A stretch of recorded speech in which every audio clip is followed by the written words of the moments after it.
हाँ जी, नमस्कार, राधे राधे, जय श्री कृष्णा। कैसे हैं सब लोग? बढ़िया, मज़े में, आनंद में। चलिए, ईश्वर आप सबको हमेशा आनंद में रखें, खूब मज़े में रखें, खूब स्वाध्याय करें, खूब अध्ययन करें, खूब मेहनत करें और खुश रहें, प्रसन्न चित्त रहें, है ना। क्योंकि प्रसन्नता हर मुश्किलों को दूर कर देती है ना। मुस्कुराते रहें बस। चलिए, खैर, हम बात कर रहे थे मौर्य काल की और इसी कड़ी में, इसी संदर्भ में हम लोग आज जो चर्चा करने वाले हैं वो बात करने वाले हैं चंद्रगुप्त मौर्य की। मौर्य साम्राज्य की स्थापना के बारे में या मौर्य साम्राज्य की समस्त प्रशासनिक व्यवस्थाएं, राजनीतिक व्यवस्थाएं, आर्थिक व्यवस्थाएं, सामाजिक व्यवस्थाएं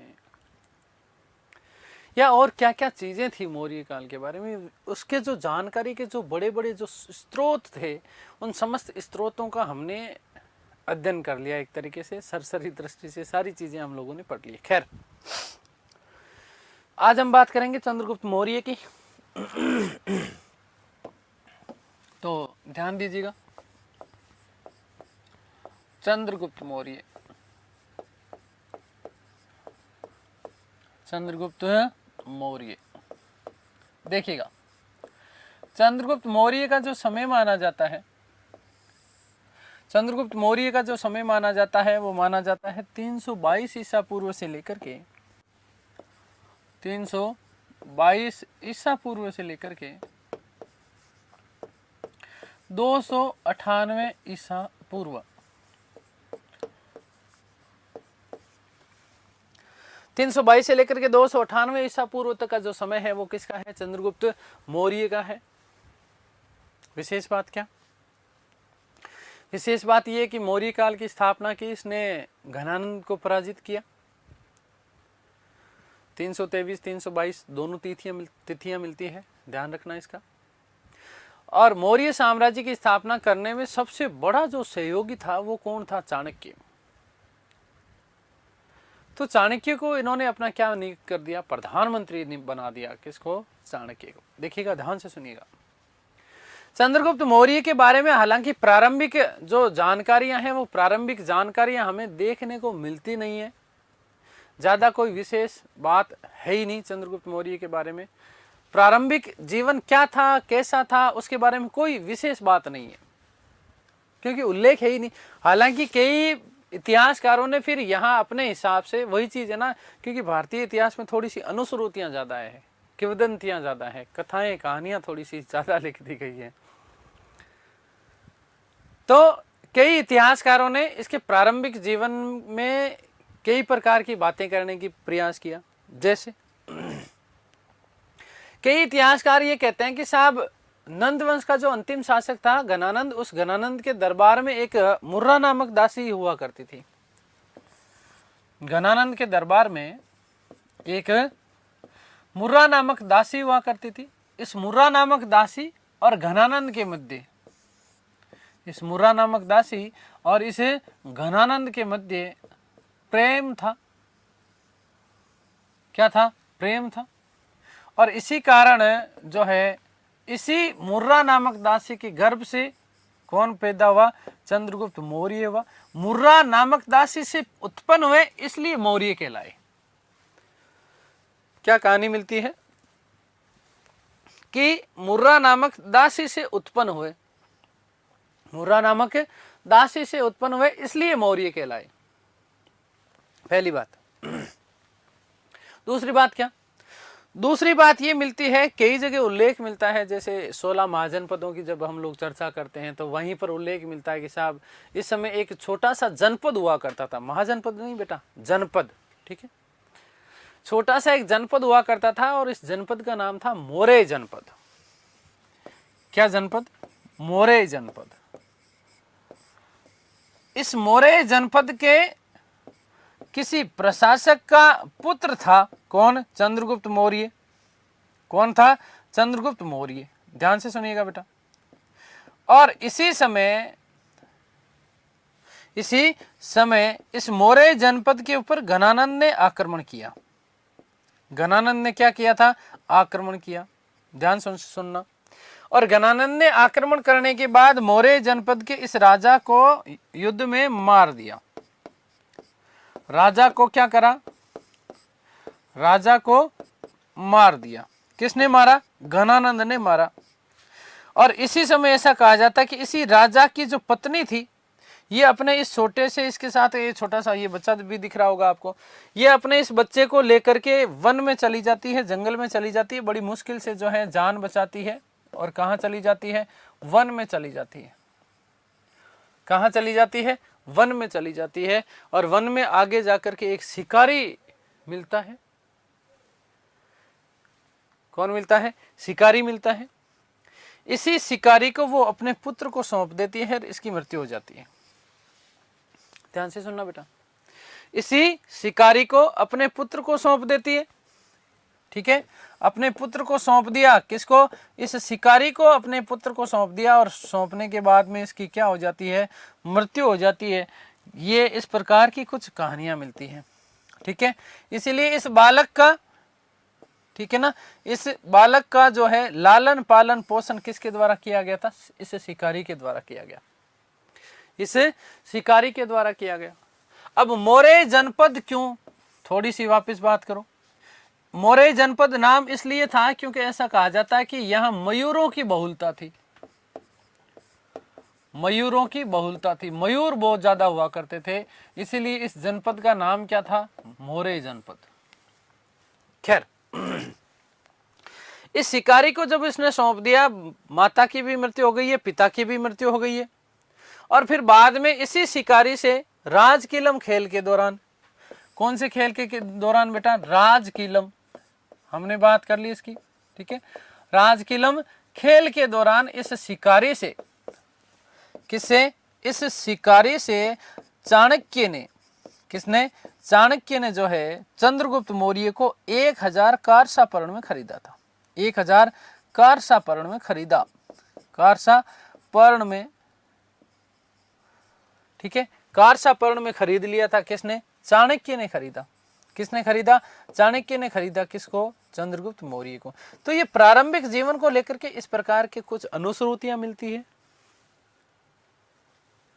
कुछ अनुश्रुतियां मिलती है। तो इसके बारे में ध्यान रखना, चंद्रगुप्त मौर्य के बारे में। अब ये कितनी सही है, इसके बारे में कहना तो बड़ा ही मुश्किल है, लेकिन हाँ, इस प्रकार की जानकारियां अवश्य मिलती है। ठीक है, खैर, तो इसी शिकारी से खरीदने के बाद में चाणक्य अपने साथ में ले जाता है, तक्षशिला में इसकी समुचित शिक्षा दीक्षा का प्रबंधन करता है, अपने साथ में रखता है। और क्योंकि घनानंद ने चाणक्य का अपमान किया था, तो उसी से बदला लेना चाहता है। इसी बालक की सहायता से फिर चाणक्य घनानंद से क्या लेता है, बदला लेता है। इधर यहाँ मगध में घनानंद को मारने के बाद में मौर्य वंश की क्या हो जाती है, स्थापना हो जाती है। तो ये कहानियां मिलती है। अब देखिएगा दूसरी चीज क्या, दूसरी चीज बेटा जी ये याद रखना, क्या याद रखोगे, कि साहब भारत का प्रथम ऐतिहासिक शासक माना जाता है।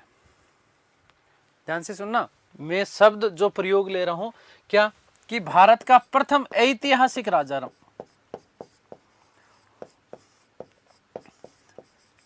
ऐतिहासिक शासक माना जाता है, प्रथम ऐतिहासिक। ठीक है ना, प्रथम ऐतिहासिक राजा माना जाता है। प्रथम ऐतिहासिक राजा से मतलब क्या है, प्रथम ऐतिहासिक राजा से मतलब बहुत कुछ है, समझना इसको। भारतीय इतिहास में यदि हम क्रमबद्धता की बात करें, किसकी बात करें, क्रमबद्धता की बात करते हैं, तो भारतीय इतिहास को क्रमबद्धता यूनानियों की देन मानी जाती है। किसकी देन मानी जाती है, यूनानियों की देन मानी जाती है। क्यों, क्योंकि इससे पूर्व जो भारत, इससे पूर्व का यूनानी आक्रमण से पूर्व का जो भारत है, जब भारत का इतिहास है, उसके बारे में कोई सुव्यवस्थित जानकारियां नहीं मिलती है, उलूल जुलूल तिथियां मिलती है। लेकिन ऐसा कहा जाता है कि भारतीय इतिहास को जब लिखने का प्रयास किया गया, व्यवस्थित रूप से प्रयास किया गया, तो उन्होंने यूनानी आक्रमण को आधार बनाया। क्योंकि यूनानी आक्रमण की तिथि यूनानी ग्रंथों में मिलती है।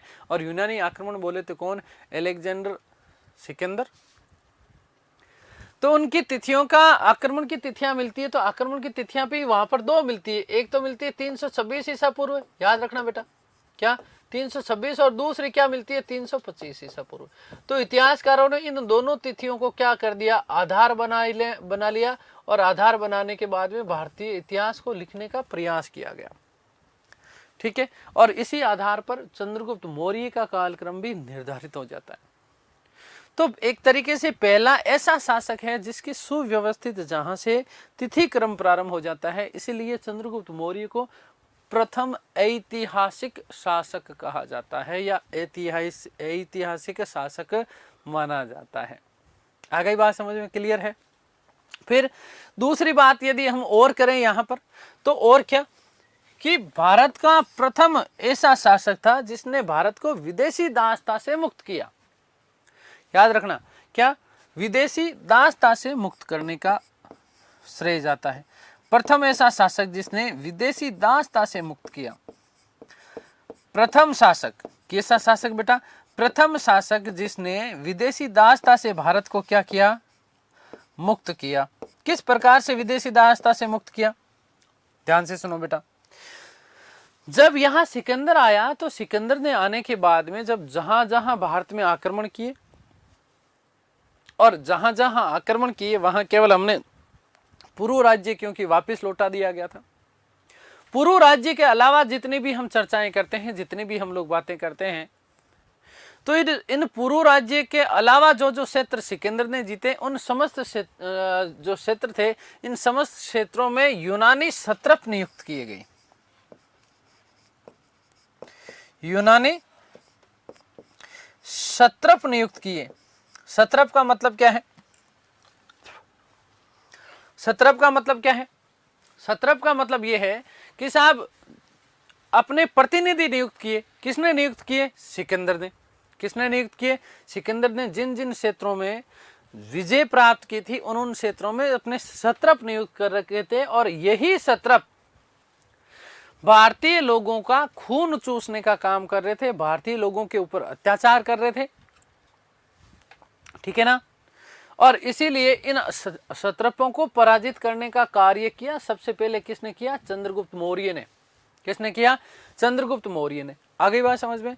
और इसीलिए पराजित करने के बाद इनको यहां से भगा दिया। और इसीलिए ऐसा कहा जाता है कि भारत का प्रथम ऐसा शासक था जिसने विदेशी दासता से मुक्त कराया भारत को।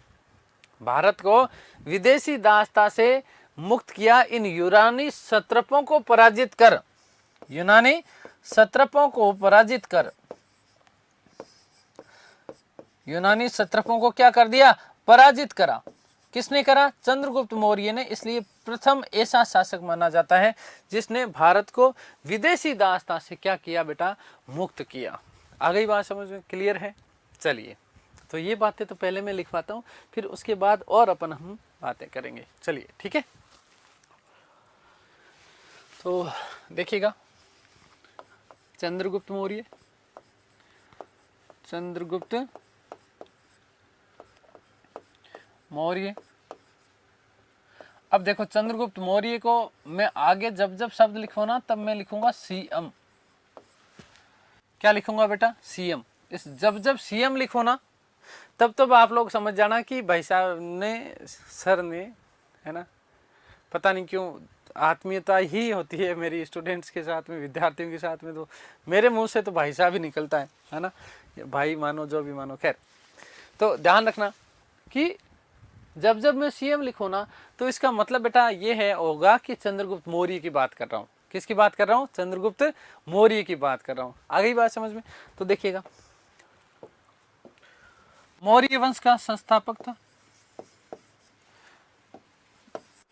पूरी लाइन लिख देता हूं कि घनानंद को पराजित कर, घनानंद को पराजित कर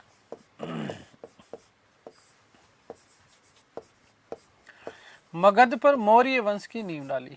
मगध पर मौर्य वंश की स्थापना, मौर्य वंश की स्थापना।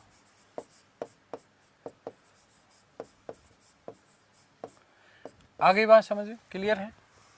दूसरी बात क्या बेटा, दूसरी बात ध्यान रखिएगा कि चाणक्य को चाणक्य को अपना प्रधानमंत्री नियुक्त किया, अपना पीएम बनाया। ठीक है, अगली बात क्या कि भारत का प्रथम ऐतिहासिक शासक माना जाता है, भारत का प्रथम ऐतिहासिक शासक माना जाता है, प्रथम ऐतिहासिक शासक माना जाता है।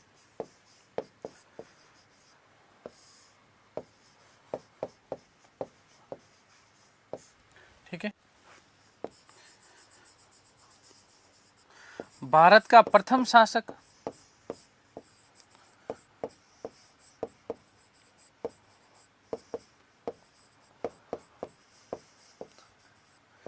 जिसने विदेशी दासता से, जिसने भारत को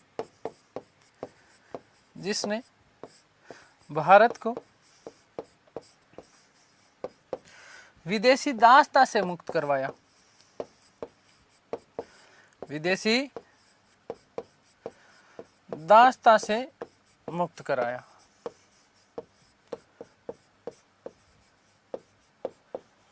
ठीक है, विदेशी दासता बोले तो क्या बेटा कि यूनानी सत्रपों को पराजित किया, यूनानी सत्रपों को पराजित कर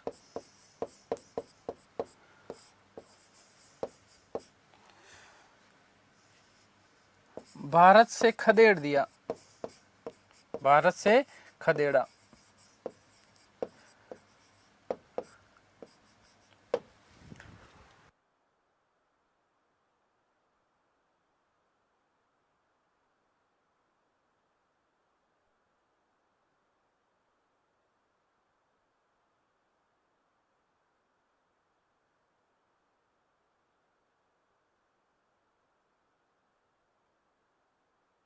ठीक है, आगे बात समझ में क्लियर है? चलिए आगे बात करते हैं जी। प्रारंभिक जीवन की थोड़ी सी हम लोग बात कर लेते हैं। किसकी बात कर लेते हैं हम लोग? प्रारंभिक जीवन की।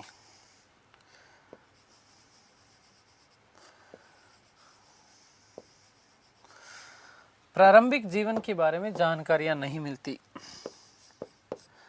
प्रारंभिक जीवन,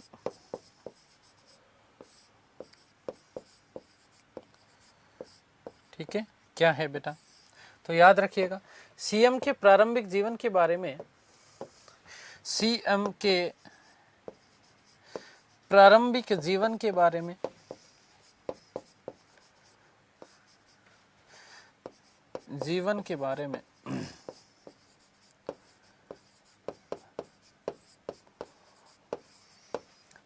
विस्तृत जानकारी नहीं, विस्तृत जानकारी का अभाव है, जानकारी नहीं मिलती। फिर भी कुछ अनुश्रुतियां मिलती हैं। उनके अनुसार क्या, घनानंद के अनुश्रुतियां हैं, ये याद रखना, अनुश्रुतियां हैं। क्या है अनुश्रुतियां? वो बता रहा हूं मैं। अनुश्रुतियां हैं क्या? क्या है कि घनानंद के दरबार में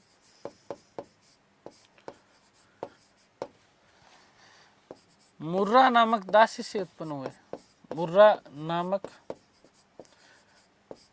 दासी से उत्पन्न बताया गया।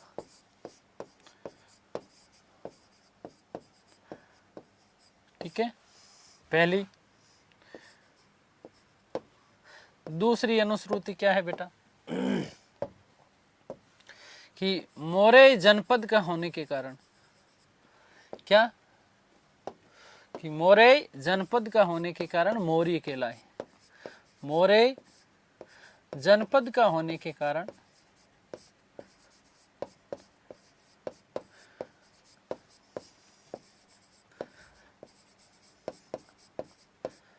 मौर्य कहलाए। क्या कहलाए बेटा? मौर्य कहलाए। ठीक है जी। हो गई बात, इतनी समझ गए। चलो आगे बात करते हैं। अब आगे सुनो, इतनी बात मैंने आपको समझा दी।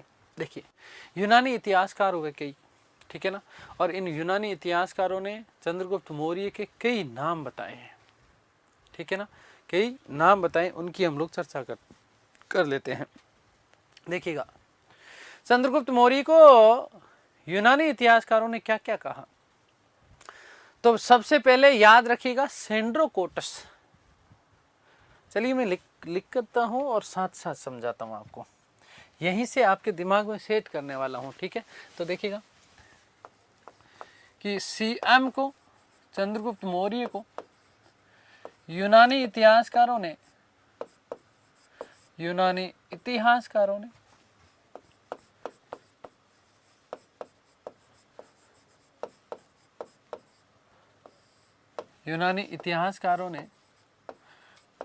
निम्न नाम दिए। कौन कौन से नाम दिए देखिएगा। सबसे पहले हम बात करेंगे नंबर 1, और नंबर 1 नाम मिलता है सेंड्रोकोटस। सेंड्रोकोटस क्या नाम मिलता है बेटा जी? सेंड्रोकोटस नाम मिलता है। देखिएगा सेंड्रोकोटस किसने दिया? अब ये बड़ा खतरनाक वाला हो जाता है, यहां से देखो प्रश्न आता भी है ना, कि साहब सेंड्रोकोटस किसने दिया, फिर वहां पे नाम आएगा एंड्रोकोटस। एंड्रोकोटस किसने दिया? सेंड्रोकोप्टस किसने दिया? ठीक है, एग्जामिनर भी बड़े खतरनाक होते हैं, है ना, आपसे प्रश्न वहीं से पूछते हैं जहां से आपको उनको लगता है कि हाँ यहाँ स्टूडेंट फंसेगा, वहीं से प्रश्न पूछते हैं। तो देखो यहाँ फंसता है एग्जामिनर, लेकिन उत्कर्ष के स्टूडेंट हो, मेरे भाई बहन हो, नहीं फंसोगे चाहे कुछ भी हो जाए। से याद रखना है। देखो सेंड्रोकोटस, इसका मतलब याद रखना है कि वो यूनानी इतिहासकार आएंगे एक तो इसमें, जिसमें साथ में स शब्द होगा कहीं ना कहीं, उसके नाम में कहीं ना कहीं स शब्द होगा,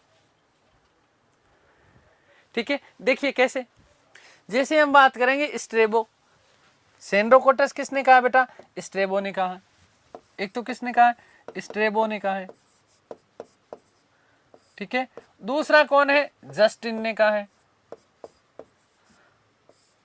स्ट्रेबो और जस्टिन, इसको क्या कहते हैं? सेंड्रोकोटस। अरे भाई सुन लो, देखो एक बात सुनो, मेरी मजाक भी सब्जेक्ट में होती है। मेरी हर एक बात मैं प्रयास ये करता हूँ कि सब्जेक्ट में ही करूँ मैं, ठीक है, आउट ऑफ कुछ नहीं करता हूँ। मैं कोई भी शब्द भी बोलता हूँ तो उसका कोई ना कोई अर्थ निकलता है, इसलिए बहुत मैं कई बार देखता हूँ, अच्छा मुझे थोड़ा सा पीड़ा भी होता है किस बात को लेकर के कि फालतू ही मैसेज करते रहते हैं क्लास के टाइम, है ना, क्लास देखने की बजाय, है ना।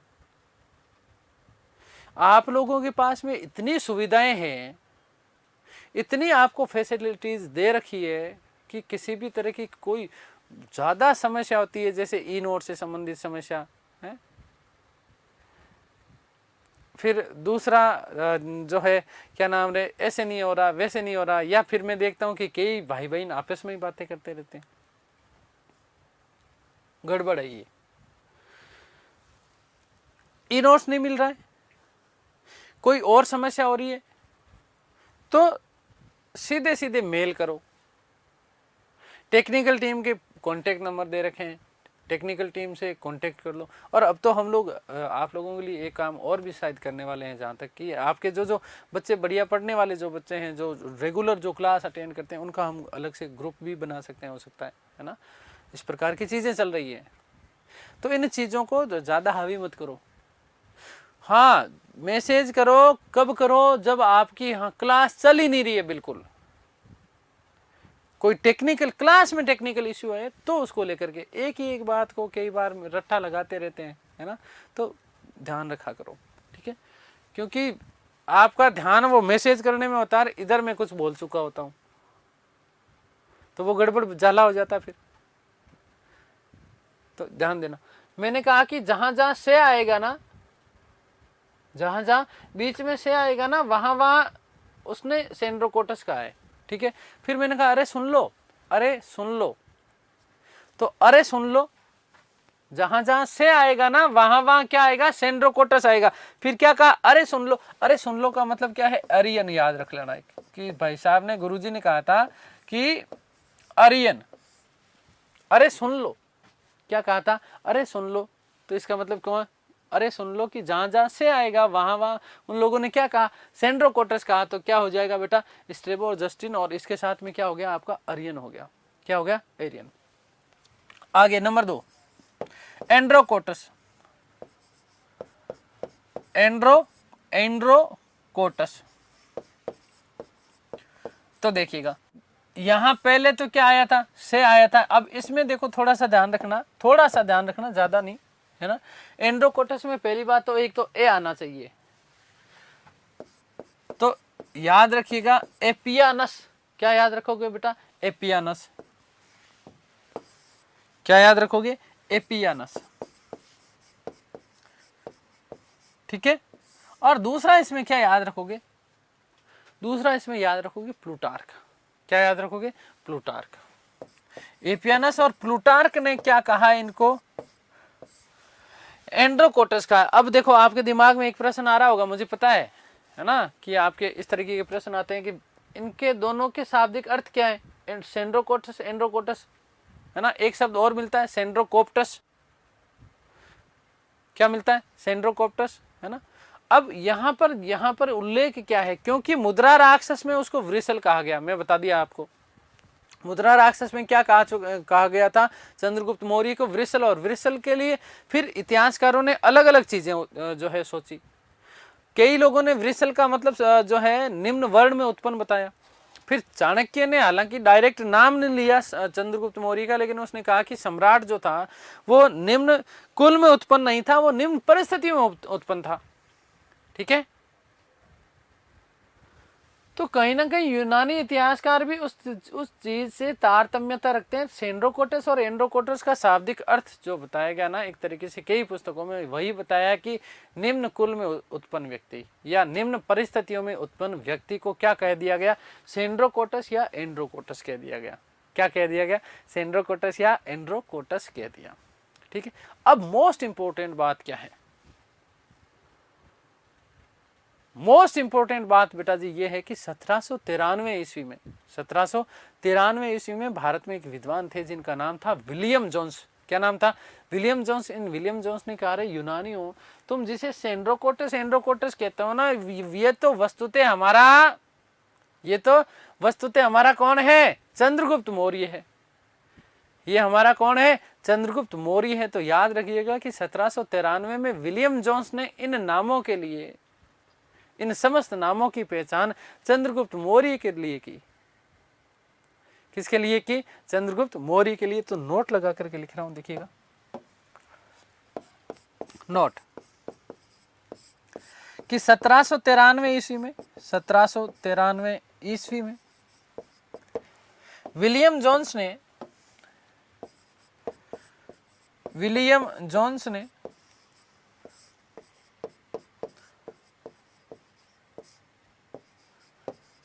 इन समस्त नामों के लिए या इन नामों की पहचान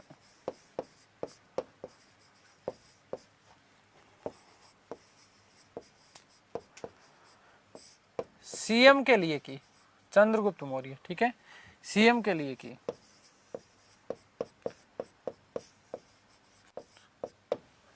ठीक है।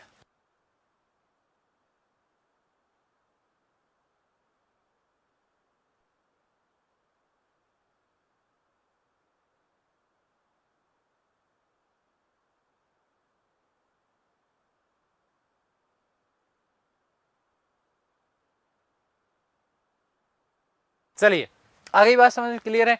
अब देखो इससे आगे बात करते हैं, तो देखो दोस्तों ध्यान से सुनना कि यहाँ पर स्ट्रेबो और जस्टिन ने एक बात कही। क्या कहा, स्ट्रेबो और जस्टिन एक बात लिखते हैं कि चंद्रगुप्त मौर्य ने अपनी 6 लाख की सेना को लेकर के संपूर्ण भारत को रोंद डाला, संपूर्ण भारत को रोंद डाला।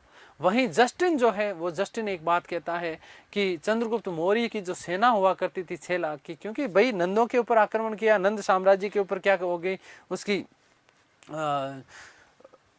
स्थापना हो गई है, तो उसकी नंदों की जो सेना थी वो इतनी बड़ी विशालकाय सेना थी, तो उसका उस समस्त सेना का स्वामी अब कौन बन गया? चंद्रगुप्त मौर्य। तो चंद्रगुप्त मौर्य की सेना के लिए जस्टिन एक बात बोलते हैं, क्या बात बोलते हैं, केवल बता रहा हूं, है ना, ज्यादा विशेष नहीं है, याद रखिएगा। वो एक बात बोलते हैं कि चंद्रगुप्त मौर्य की सेना नहीं थी, वो तो चोरों का समूह था या डाकुओं का गिरोह था। चोरों या डाकुओं का गिरोह कह दिया गया, किसके द्वारा? जस्टिन ने। जब हम प्रशासनिक आगे बात करेंगे ना, जब सैन्य व्यवस्था की बात करेंगे, तब ये चीजें मैं आपको लिखवाने वाला हूं। खैर, बौद्ध ग्रंथ, और बौद्ध ग्रंथ जिसका नाम है महावंश। क्या नाम है? महावंश। इस महावंश के अनुसार ऐसा उल्लेख मिलता है कि कौटिल्य ने, किसने? कौटिल्य ने चंद्रगुप्त मौर्य को सकल जम्बू द्वीप का क्या बना दिया था? स्वामी बना दिया। जम्बू द्वीप का, सकल जम्बू द्वीप किसको कहा गया? भारत को कहा गया। किसको कहा गया? भारत को कहा गया। ये बात याद रखिएगा कि कौन कहता है ये बात? कौटिल्य कहता है ना, माफ कीजिएगा, महावंश कहता है। कौन कहता है? महावंश ग्रंथ में ऐसा लिखा हुआ है कि कौटिल्य ने, चाणक्य ने चंद्रगुप्त मौर्य को सकल जम्बू द्वीप का मतलब संपूर्ण भारत का क्या बना दिया था? स्वामी बना दिया। वहीं डॉक्टर विंसेंट स्मिथ ने एक बात लिखी। क्या बात लिखी? ध्यान से सुनना, बहुत बहुत महत्वपूर्ण बात है।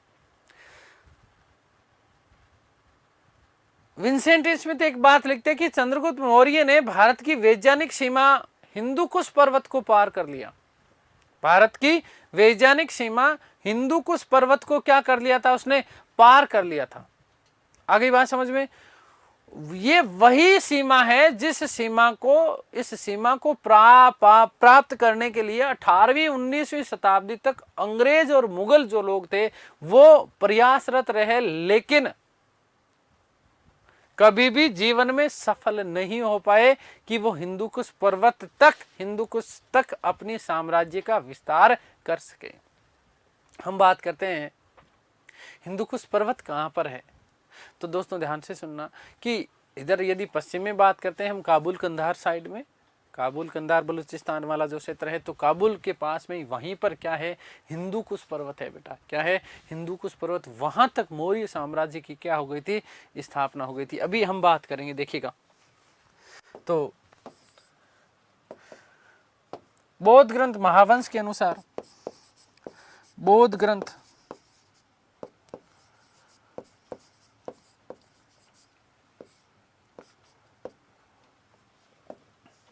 महावंश के अनुसार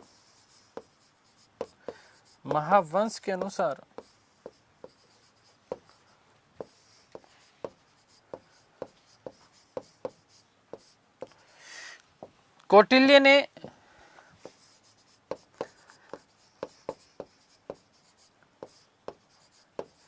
चंद्रगुप्त मौर्य को सकल जम्बू द्वीप, सकल मतलब संपूर्ण, जम्बू द्वीप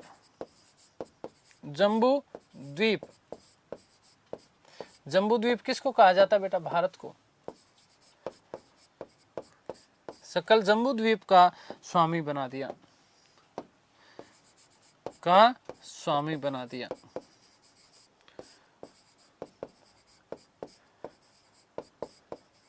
ठीक है। अब देखिएगा,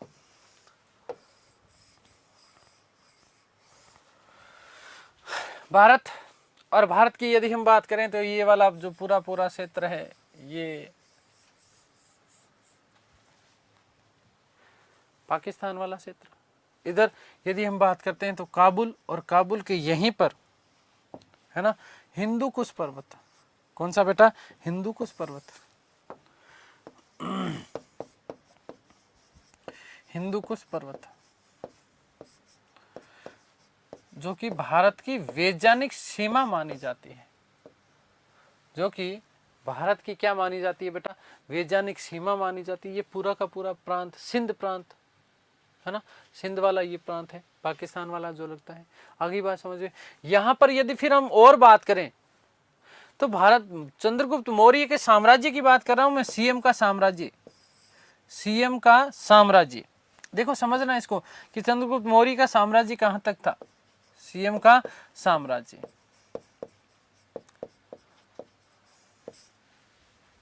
तो ध्यान रखना, इधर मगध, ये आपका क्या है, मगध। इधर यदि हम बात करें तो पंजाब तक ये जो है विजय करता है। फिर इधर यहाँ गिरनार, सुदर्शन की हम बात करेंगे अभी, सुदर्शन झील की। किसकी बात करेंगे हम लोग, सुदर्शन झील की बात करेंगे हम लोग। किसकी बात करने वाले हैं, सुदर्शन झील, जहां पर चंद्रगुप्त मौर्य ने सौराष्ट्र के अपने गवर्नर पुष्यगुप्त वैश्य को आदेश दे करके यहां पर उसने जो है सुदर्शन झील का निर्माण करवाया गिरनार में। कहां पर, गिरनार तक। तो गिरनार बोले तो क्या, गुजरात। गिरनार बोले तो क्या है, वर्तमान तो गुजरात है, लेकिन उस समय क्या था, सौराष्ट्र था। उस समय क्या था, सौराष्ट्र। और चंद्रगुप्त मौर्य अपने अंतिम समय में यहां चला गया था, कर्नाटक, श्रवणबेलगोला। कहां, श्रवणबेलगोला। श्रवणबेलगोला थोड़ा सा ज्यादा नीचे बना दिया मुझे लग रहा है, कर्नाटक, ठीक है। श्रवणबेलगोला, क्योंकि ये महाराष्ट्र वाला भाग है ये वाला, और महाराष्ट्र से जस्ट नीचे फिर वो कर्नाटक वाला हिस्सा लग जाता है, ठीक है। तो ध्यान रखना कि श्रवणबेलगोला अपना अंतिम समय चंद्रगुप्त मौर्य कहां चला जाता है, श्रवणबेलगोला कर्नाटक तक चला जाता है। कहां तक बेटा, कर्नाटक तक चला जाता है, याद रखिएगा। ये तो पूरा आगे फिर तमिल प्रदेश आ ही जाएगा, है ना। इधर आंध्र प्रदेश वाला जो भाग है, उड़ीसा वाला जो ये भाग है, यहां इसका साम्राज्य नहीं था। बाकी संपूर्ण इतना बड़ा साम्राज्य बना रखा था किसने, चंद्रगुप्त मौर्य ने। किसने, चंद्रगुप्त मौर्य ने। इसीलिए विंसेंट स्मिथ ने कहा कि चंद्रगुप्त मौर्य ने भारत की वैज्ञानिक सीमा हिंदुकुश पर्वत तक अपना साम्राज्य विस्तार किया। विंसेंट स्मिथ क्या कहते हैं, याद रखिएगा, विंसेंट स्मिथ।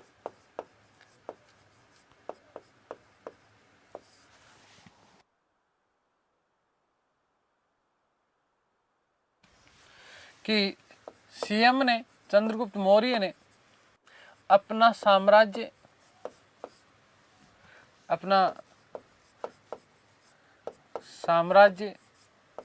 भारत की वैज्ञानिक सीमा,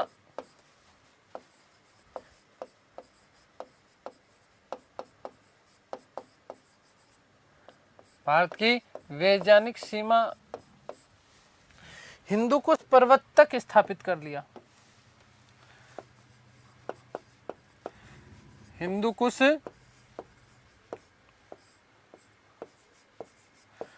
पर्वत तक स्थापित कर लिया, पर्वत तक विस्तार कर लिया।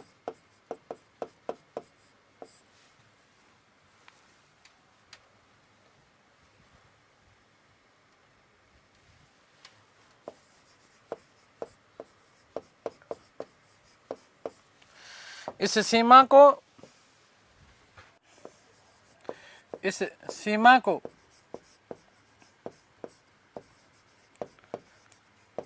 16वीं शताब्दी तक मुगल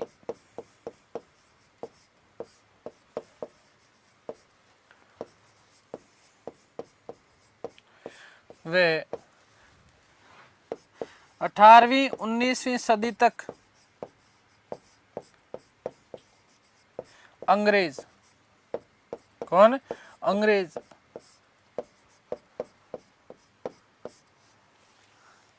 भी प्राप्त नहीं कर सके, भी प्राप्त नहीं कर सके।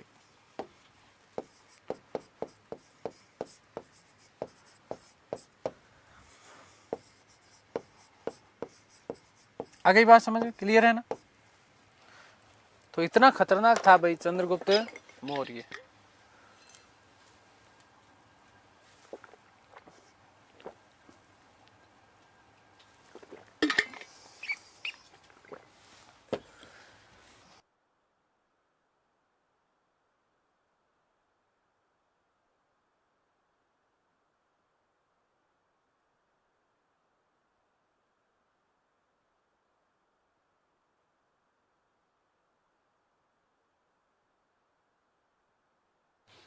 चलिए आ गई बात समझ। अब सबसे महत्वपूर्ण बात हम लोग करने वाले हैं, देखिएगा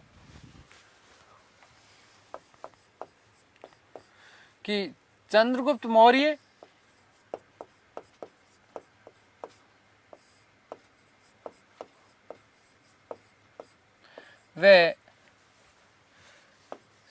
सेल्यूकस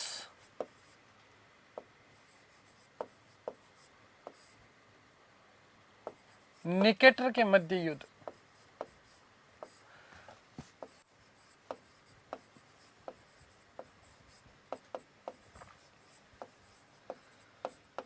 ध्यान दीजिएगा, थोड़ी सी ऐसे ही बेसिक जानकारी बता रहा हूं पहले तो, क्योंकि हमें सीधा सीधा युद्ध पढ़ना है बेटा, ठीक है। चंद्रगुप्त मौर्य ने अलेक्जेंडर सिकंदर के जितने भी सत्रप यहाँ पर भारत में नियुक्त थे उन समस्त सत्रपों को पराजित कर दिया, और पराजित करने के बाद में यूनान उनको भगा दिया। उधर यूनान में अलेक्जेंडर की मृत्यु के बाद में, अलेक्जेंडर बोले तो कौन, सिकंदर की मृत्यु के बाद में बहुत बुरी स्थितियां हैं, बहुत दयनीय स्थितियां हैं। वहां पर उत्तराधिकार संघर्ष चल रहे थे, और इन उत्तराधिकार संघर्ष में विशेष रूप से दो व्यक्ति, एक का नाम मिलता है एंटीगोनस, केवल दिमाग में रखना है इस बात को, ठीक है। एक का नाम क्या है, एंटीगोनस, और दूसरे का नाम है सेल्यूकस। दूसरे का नाम क्या है, सेल्यूकस। इनके बीच में लंबे समय तक उत्तराधिकार संघर्ष चला। सिकंदर के सेनापति माने जाते हैं ये, और इसी उत्तराधिकार संघर्ष में अंततः विजेता बनता है कौन, सेल्यूकस।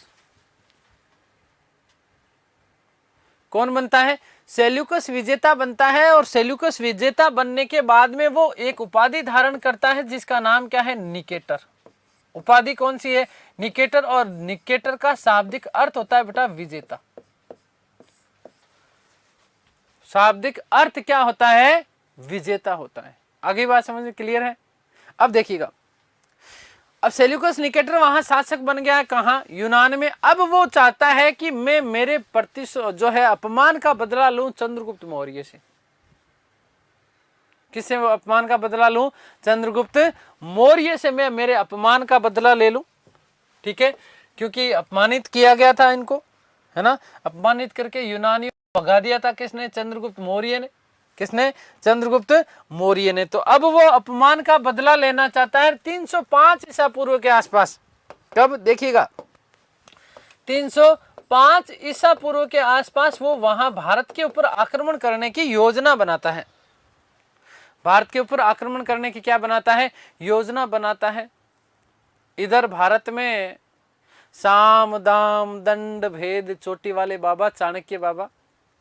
ऐसा कहा जाता कि चाणक्य की जो गुप्तचर व्यवस्था थी वो बहुत ज्यादा शानदार हुआ करती थी। कोई भी पत्ता भी यदि संपूर्ण आसपास के विदेशों में भी उसके खिलाफ, चंद्रगुप्त मौर्य के खिलाफ कोई भी हल्का सा पत्ता भी हिलता तो उसकी सूचना तुरंत प्रभाव से पहुंच जाती थी। किसके पास में, चाणक्य के पास में। तो चाणक्य के पास में यह भी सूचना पहुंच गई कि यूनान का शासक सेल्यूकस निकेटर भारत के ऊपर आक्रमण करने की योजना बना रहा है। हो सकता है कि वो वहां से रवाना हो गया हो। चाणक्य ने कहा अच्छा नेकी और पूछ पूछ। चाणक्य तुरंत प्रभाव से चंद्रगुप्त मौर्य के पास में जाते हैं। चंद्रगुप्त मौर्य के पास में जाने के बाद में उससे कहते हैं कि भाई चलो सेना उठाओ, हम सामने ही चलते हैं। क्या पता उसको आने में समय लगे, आने में समय लगे, तो हम तो क्या कर लेते हैं, सामने ही चलते हैं। तो ऐसा कहा जाता है कि 305 ईसा पूर्व में चंद्रगुप्त मौर्य और सेल्यूकस निकेटर के मध्य महाभयंकर युद्ध हुआ। अब वस्तुतः इतिहासकारों ने कहीं पर भी इसका ये उल्लेख नहीं किया कि कौन से स्थान पर हुआ है। आपको किसी भी पुस्तक में, प्रामाणिक पुस्तक में ये नहीं मिलेगा कि कौन से स्थान पर हुआ, लेकिन ऐसा कहा जाता है कि चंद्रगुप्त मौर्य और सेल्यूकस निकेटर यूनान के जो शासक हुआ करते थे, इन दोनों के मध्य महाभयंकर युद्ध हुआ। चंद्रगुप्त ने, भारतीय शेर था, कोई यूनानियों से हारने वाला था क्या? तो चंद्रगुप्त मौर्य ने सेल्यूकस निकेटर को उठा के पटका, भाई दे धमाधम, और पराजित कर दिया। बहुत बुरी हालत कर दी, बहुत बुरी हालत कर दी। किसकी? सेल्यूकस निकेटर की। और सेल्यूकस निकेटर ने कहा साहब अब तो माफी कर दो, गलती हो गई। कि गलती नहीं, गलता किया, गलता। क्या किया है? गलता किया है। चल कोई ना, भारत से बहुत दूर आ गए, तेरा भी साम्राज्य देख लेते हैं क्या है कैसा है, वहीं चलेंगे, वहीं रेस्ट करेंगे। तू हारा हुआ है तो संधि तो तुझे करनी पड़ेगी, हम शर्तें मनवाएंगे। कि जो हुक्म जहाँ पना चलिए हमारे साथ, तो ऐसा कहा जाता है कि वहीं यूनान में चले जाते हैं। कौन? चंद्रगुप्त मौर्य। और चंद्रगुप्त मौर्य के लिए रुकने के लिए बड़ा सुंदर सा भव्य एक कक्ष सजाया जाता है। यूनान पहुंचे हैं। कहाँ पहुंचे हैं? यूनान पहुंचे हैं। और यूनान में इधर इस तरफ से देखिएगा कि चंद्रगुप्त मौर्य के लिए एक क्या है, यहाँ पर एक भव्य सा सुंदर सा कक्ष है। क्या है? कक्ष है। इस कक्ष में व्यवस्थाएं की जाती है। किसके लिए? चंद्रगुप्त मौर्य के लिए भाई। ठीक है, तो देखिएगा क्या स्थितियां बनती है उसके आगे की। यहाँ से आपके महत्वपूर्ण प्रश्न बना करते हैं, ध्यान दे दीजिएगा। तो देखिएगा इस प्रकार से वहाँ पर एक कक्ष, सुंदर सा कक्ष, और इस कक्ष में यहाँ बढ़िया सा बेड भी लगा हुआ होता है। ये लो साहब, चंद्रगुप्त मौर्य के लिए यहाँ बढ़िया सा उनको शाम को कहे कि साहब ये लो आप शयन करो, आराम से रेस्ट करो, थके हुए हो, हमें तो पराजित किया ही जो किया है। यहाँ बढ़िया सी टेबल है ना, एक कुर्सी इधर लगा रखी है, एक कुर्सी इधर लगा रखी है, और यहाँ पर जो भी इसके पानी वानी पीने की जो थी व्यवस्थाएं वो यहाँ पर रख रखी हैं। ठीक है, ठीक है, आगे बात समझ में, आराम से मस्ती से ये वाली स्थिति है। अब दूसरी तरफ इसी कक्ष के यहाँ पर भव्य सुंदर सा उपवन, ध्यान दीजिएगा, भव्य सुंदर सा यहाँ पर उपवन। बहुत सारी चीजें मुझे आपको समझानी है, तो आपका ध्यान केवल और केवल बोर्ड पर होना है बेटा। कोई कहानी नहीं सुना रहा हूं मैं, आपके लिए जरूरी है। ठीक है, भव्य सुंदर सा यहाँ पर क्या था? उपवन था।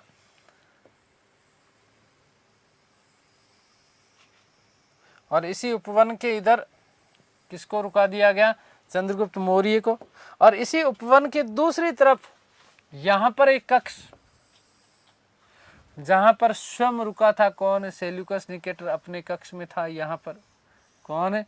सेल्यूकस निकेटर अपने कक्ष में। इधर हारा हुआ राजा है तो पराजित है, तो नींद आएगी क्या? नहीं आएगी भाई। कैसे आएगी नींद? ये पूरी हालत खराब है इसकी, बहुत बुरी तरीके से मारा था किसने? चंद्रगुप्त मौर्य ने। और इसी कक्ष में इसकी प्यारी सी नन्ही सी मुन्नी सी यहाँ पर एक छुई मुई है ना, इसकी पुत्री, इसकी पुत्री, इस पुत्री का नाम क्या है? देखो, हेलेना। क्या नाम है? हेलेना। पिताजी की ऐसी हालत देख करके हेलेना को भी नींद तो आ नहीं रही, करे क्या? ठीक है, इधर चंद्रगुप्त मौर्य आराम से सो रहा है मस्ती से, है ना, यूनान में है। और ये मैंने आपको कहा कि यहाँ पर क्या था? आपका उपवन था, बढ़िया सा सुंदर सा। ठीक है, और देखिएगा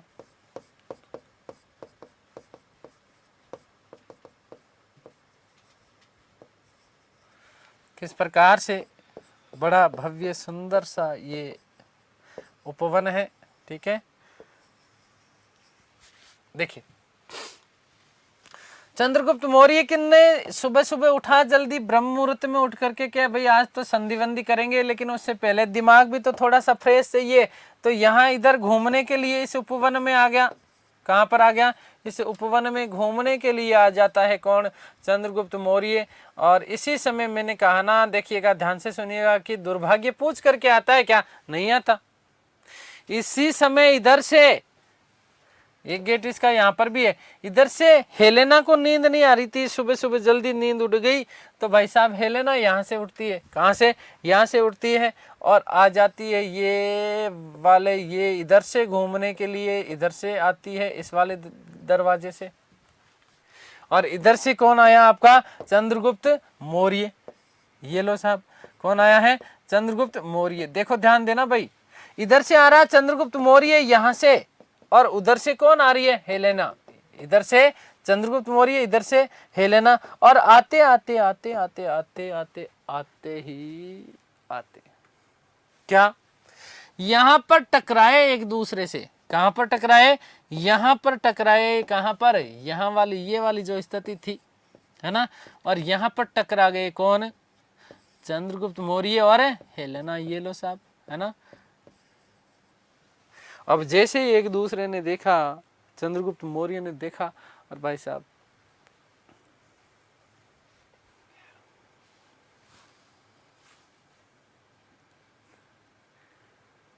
ठीक है, खैर दिमाग खराब। चंद्रगुप्त मौर्य ने कहा कि घूमना उमना सब बंद करो, अकेले घूमने दो, है ना। और चंद्रगुप्त मौर्य भाई साहब आकर के तुरंत प्रभाव से यहाँ आता है, और आने के बाद में दास को बुलाता है, सेवक को, अरे तेरे राजा को बुला फटाफट फटाफट, मेरे पास में टाइम नहीं है, मुझे संधि करनी है। मुझे क्या करनी है?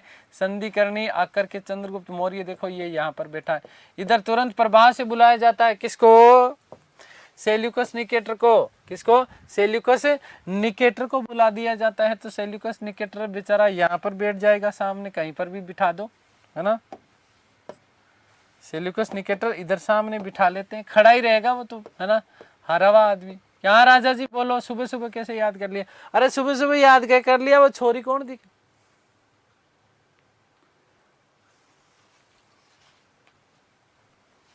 वो लड़की आपकी कन्या हेलेना, उससे मुझे क्या करना है? विवाह करना है। पहली शर्त मेरी ये है, बाद की शर्तें बाद में करेंगे। सेल्यूकस निकेटर ने कहा भैया हारे हुए हैं तो माननी, तो बात तो माननी पड़ेगी, बात तो माननी ही पड़ेगी। माननी पड़ेगी कि नहीं माननी पड़ेगी? माननी पड़ेगी भैया, सीधी सी बात है। कहा ठीक है साहब, आज से आप हमारे दामाद हुए। कि दामाद नहीं, भारतीय संस्कृति में अलग रीति रिवाज है। क्या रीति रिवाज है? हम तो पहले पूरे फेरे खाते हैं, और फेरे खाने के बाद में ही ब्याह करके ले जाते हैं। तो देखो यही वाला उपवन और यही वाले उपवन में यहाँ पर जो है फेरों की व्यवस्था करवा दी गई, है ना। क्या करवा दी गई? फेरों की व्यवस्था करवा दी गई। चंद्रगुप्त मौर्य और हेलेना बाईसा का क्या हो गया? यहाँ पर विवाह हो गया। ये अग्नि वग्नि जला दी, और यहाँ पर ये देखो आपका चंद्रगुप्त मौर्य, और साथ में कौन है? हेलेना। ठीक है, साथ में कौन है? हेलेना जी। ठीक है, दोनों का क्या हो गया है? विवाह हो गया है। दोनों का क्या हो गया है? विवाह हो गया है। तो देखिएगा, भारत का प्रथम अंतरराष्ट्रीय विवाह, भारत का प्रथम अंतरराष्ट्रीय विवाह किस किस के मध्य? चंद्रगुप्त मौर्य और हेलेना के मध्य। अब देखिएगा, 4 प्रांत दहेज में दिए। कितने प्रांत? 4 प्रांत दहेज में दिए। देखिए संधि हुई जो है, दोनों के बीच में क्या हुई है? संधि। और संधि में पहली चीज क्या? कि हेलेना का विवाह। किसका? हेलेना। किसकी? सेल्यूकस निकेटर की पुत्री। सेल्यूकस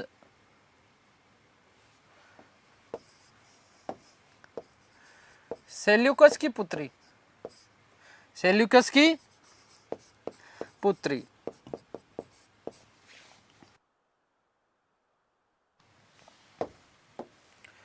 का विवाह किसके साथ में बेटा? चंद्रगुप्त मौर्य के साथ। किसके साथ में? चंद्रगुप्त मौर्य के साथ। आ गई बात समझ में? क्लियर है? दूसरी चीज, 4 प्रांत। कितने प्रांत? यहां से प्रश्न आएगा, ध्यान से सुनना। देखो 4 प्रांत, 4 प्रांत क्या दहेज में दिए? 4 प्रांत दहेज में। कौन कौन से 4 प्रांत? देखिएगा, ध्यान दीजिएगा बेटा जी, कि पहला कौन सा? काबुल। फिर नंबर 2 कंधार। नंबर 3 इधर लिख देता हूं, हेरात। और नंबर 4 बलूचिस्तान। 4 प्रांत, काबुल, कंधार, बलूचिस्तान और हेरात दहेज में दिए गए। किसको? चंद्रगुप्त मौर्य को।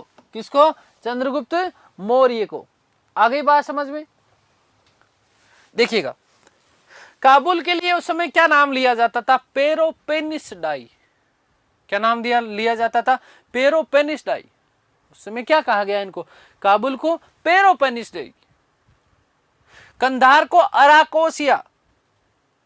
हेरात के लिए शब्द मिलता है एरिया, और बलूचिस्तान के लिए शब्द मिलता है जेड्रोसिया या गेड्रोसिया। जेड्रोसिया या गेड्रोसिया। तो देखिएगा, काबुल को क्या? पेरोपेनिसडाई।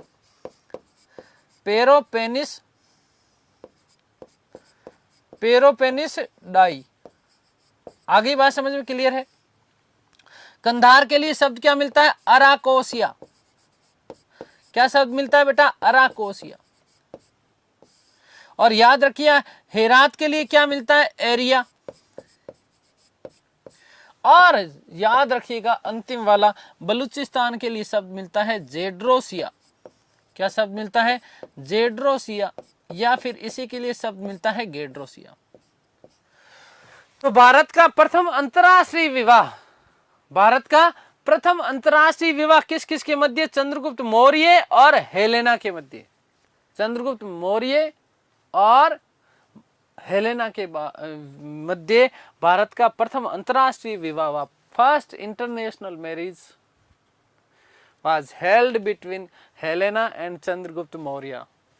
ठीक है, तो याद रखिएगा भारत का प्रथम अंतरराष्ट्रीय विवाह, ये इसकी संधि की शर्तें हैं। अब देखिएगा लेगा ही लेगा या कुछ देगा भी? भाई कुछ देगा भी ना। चंद्रगुप्त मौर्य ने कहा देखो इतनी चीजें दे दी, अब मेरी तरफ से कुछ लो। तो याद रखिएगा कि चंद्रगुप्त मौर्य ने, सीएम ने तीसरी नंबर 3, देखिए 2 बात हम वहां पर कर ली संधि की, ठीक है ना, है ना। ये दूसरी शर्त आपकी 4 प्रांत, कितने प्रांत? 4 प्रांत दहेज में। तीसरी शर्त क्या? कि चंद्रगुप्त मौर्य ने 500 हाथी, सीएम ने 500 हाथी किसको? सेल्यूकस निकेटर को।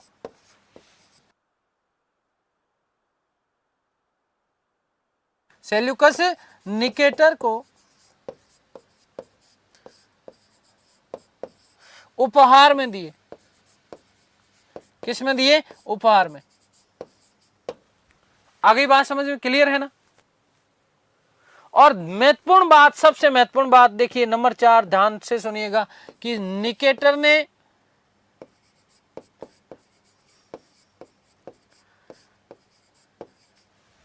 मेगस्थनीज को, किसको? मेगस्थनीज को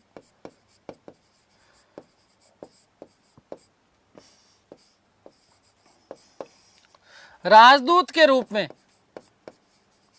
राजदूत के रूप में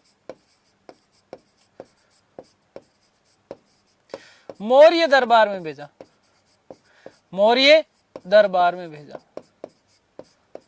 याद रखिएगा मैं हालांकि लिखवा चुका आपको कि सेल्यूकस निकेटर के राजदूत के रूप में आया कौन? मेगस्थनीज। और मेगस्थनीज भारत में नियुक्त प्रथम विदेशी राजदूत माना जाता बेटा।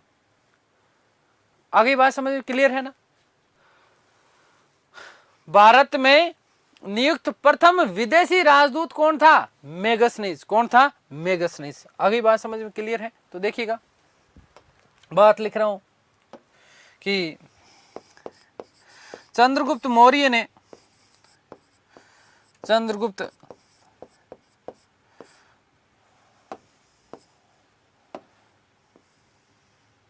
काबुल मिला ना, इसीलिए यहां तक हो गई सीमाएं। काबुल मिला, यूनानी आक्रमण करने के बाद काबुल वाले क्षेत्र के ऊपर अधिकार हुआ, इसलिए हिंदू कुश पर्वत तक इसके साम्राज्य की सीमाओं का क्या हो गया था बेटा? विस्तार हो गया था। ये सबसे बड़ा कारण था। आगे बात समझ में क्लियर है ना। तो चंद्रगुप्त मौर्य ने 305 ईसा पूर्व में, 305 ईसा पूर्व में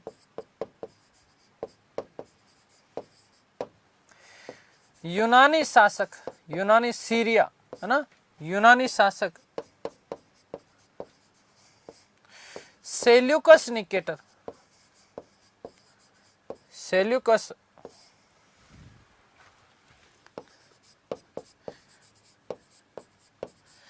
निकेटर को पराजित किया।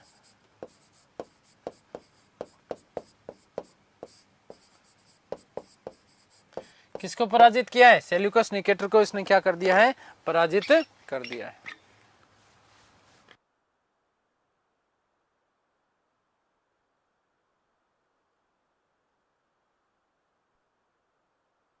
ठीक है, बात समझ में आ गई।